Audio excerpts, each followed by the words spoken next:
prelude because the internal jostlings are continuing as candidates are vying for executive positions of the Ghana Journalists Association. They are equally making promises to tackle Ghana's drop in press freedom rankings. Now, Dave Agbenu is one of the aspiring presidents of GJA. He's been speaking to my colleagues in the newsroom earlier today. It's been touted as the solution, unionization, to the poor remuneration we are seeing in the media landscape.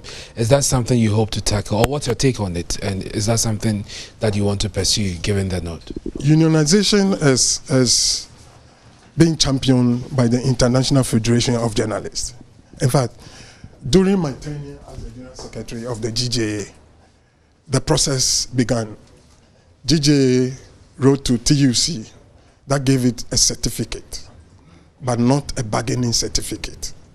A certificate as a member of the TUC, but we were waiting for a bargaining certificate. That bargaining certificate will allow us to negotiate with media owners and get respectable, or how do I call it? Yes, respectable salaries for its members.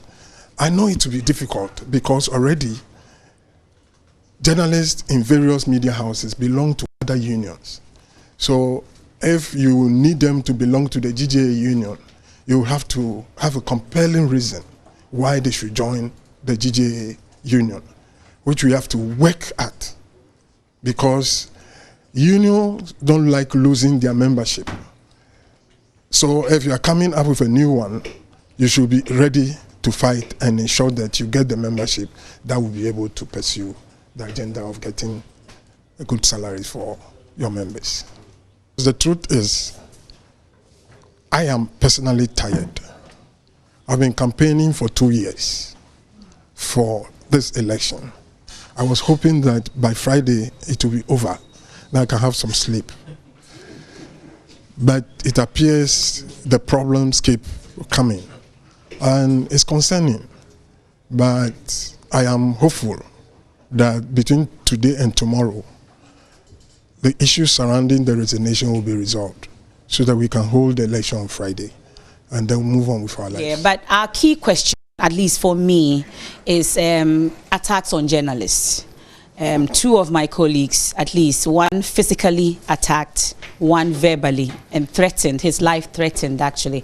But in your submission, I heard you say that you're hoping that under your tenure, there will be a law. You are going to push, at least, for a law to deal with the attacks on journalists, for instance. The concern for us is we've seen previous administrations of the Ghana Journalists Association, and it appears that nothing much happens when it comes to attacks on journalists.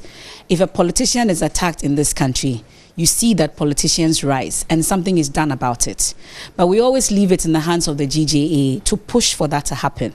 So apart from the fact that ourselves as media house, we start a campaign against abuse on journalists amongst others, we don't really see the GJA backing us to do that.